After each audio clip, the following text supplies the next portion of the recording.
नमस्कार, मैं हूं संजय कुमार और इस वक्त हमारे साथ मधुबनी से सोनू जी जुड़ चुके हैं। सोनू जी के साथ हम सवाल करेंगे। क्या सोनू जी मुझे ये बताएंगे कि इस देश में यदि प्रधानमंत्री को खतरा है पंजाब में, तो क्या इस देश में कोरोना की महामारी को लेकर के लॉकडाउन लगाने से क्या भारत के लोगों को खतरा टल सकता है? देखिए, ये एक नौटंकीबाज सरकार है जी पंजाब के अंदर केवल कुर्सी की खतरे है जी और कोई ऐसी बात नहीं है कि प्रधानमंत्री के पास खतरा था इसीलिए लौट गया। जो 7,000 कुर्सियां वहां लगाया गया था, जी जिस पर एक भी वहां के लोग जो लोकल लोग थे वो कार्यकर्ता के अलावा नहीं पहुंचे। सारी कुर्सी वहां खाली था, उनका मीटिंग फेलियर था। वहां पहुंचने के बाद उन्होंने किसको संबोधित करता उस खाली पड़े कुर्सियों के, इसके तहत साजिश के तहत उन्होंने इसको लेकर के उन्होंने वहां से लौट गया।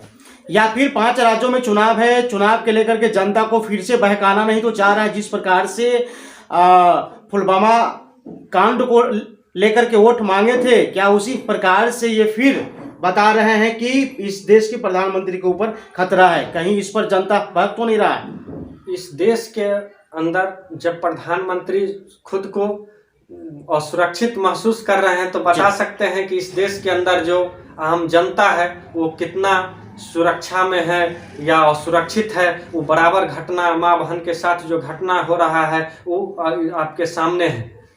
लेकिन लगातार जब से 2014 से जो सरकार बनी है, लगातार जो है प्रधानमंत्री कह रहे हैं कि भारत खतरे में है, भारत के धर्म खतरे में है, हिंदू खतरे में है या फिर श्री राम जो है खतरे में है। क्या ये सब धर्म के ऊपर राजनीतिक करना पीएम को शोभनीय देता है या नहीं? जी बिल्कुल, ये अशोभनीय है और हमेशा इन्होंने ठगने का काम किया है। कभी श्री राम खतरे में तो कभी हिंदू खतरे में है।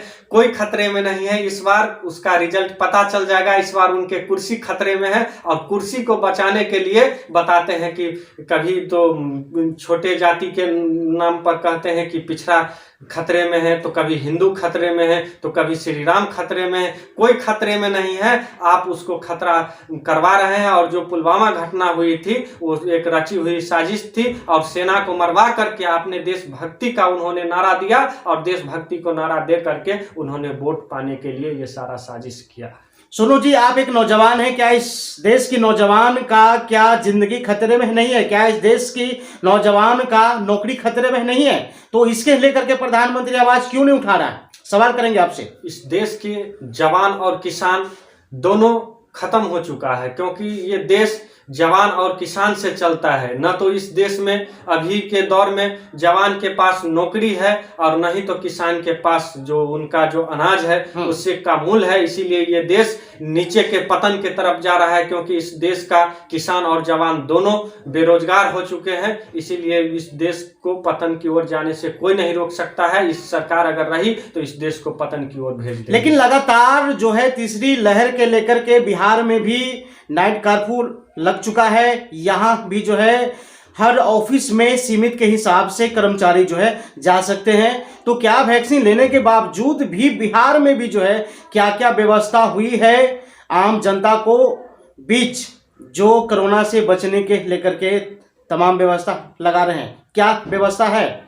जी, यहाँ कोई व्यवस्था नहीं है। जो वैक्सीन भी लगाया वो भी उनके मुताबिक फेल हो रहा है। जब वैक्सीन है फिर भी बताया जा रहा है कि पॉजिटिव हो रहा है, तो ये तो वैक्सीन भी करोड़ों रुपया, करोड़ों 100 रुपया जो वैक्सीन के नाम पर योजना से चला गया, वो तो हम समझ रहे हैं कि वो भी लूट है। उस वैक्सीन से कुछ हो नहीं रहा है, क्योंकि वैक्सीन के बाद भी जब पॉजिटिव हो रहा है तो उस वैक्सीन को लगाने से कोई मतलब नहीं बनता है। सोनू जी, क्या आपसे मैं ये भी जानना चाह रहा हूं कि जो रोज कमाने खाने वाले मजदूर है उसका क्या हाल है इस समय आपके क्षेत्र में?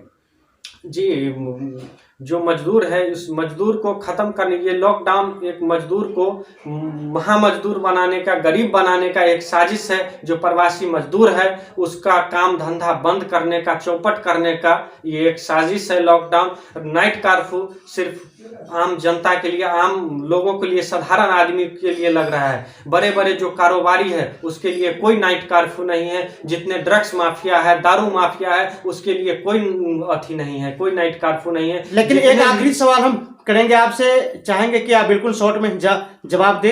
मुझे ये बताइए, क्या इस भारत में बार बार जो चुनाव होता है, बार बार आम जनता उलझे हुए हैं, इसके लेकर के भारत में मतदाता पेंशन योजना लागू होना चाहिए कि नहीं होना चाहिए? जी बिल्कुल, मतदाता पेंशन योजना लागू होना चाहिए। हम लोगों ने काफी दिनों से इसके प्रति आंदोलन करता रहा कि मतदाता पेंशन लागू करे सरकार, और नहीं अगर इस सरकार से संभव है तो सरकार कुर्सी को खाली करे, मतदाता पेंशन लागू करे, नहीं तो कुर्सी खाली करे। अगर हमारी सरकार सत्ता में आती है तो 3 महीना के अंदर मतदाता पेंशन लागू करेगी।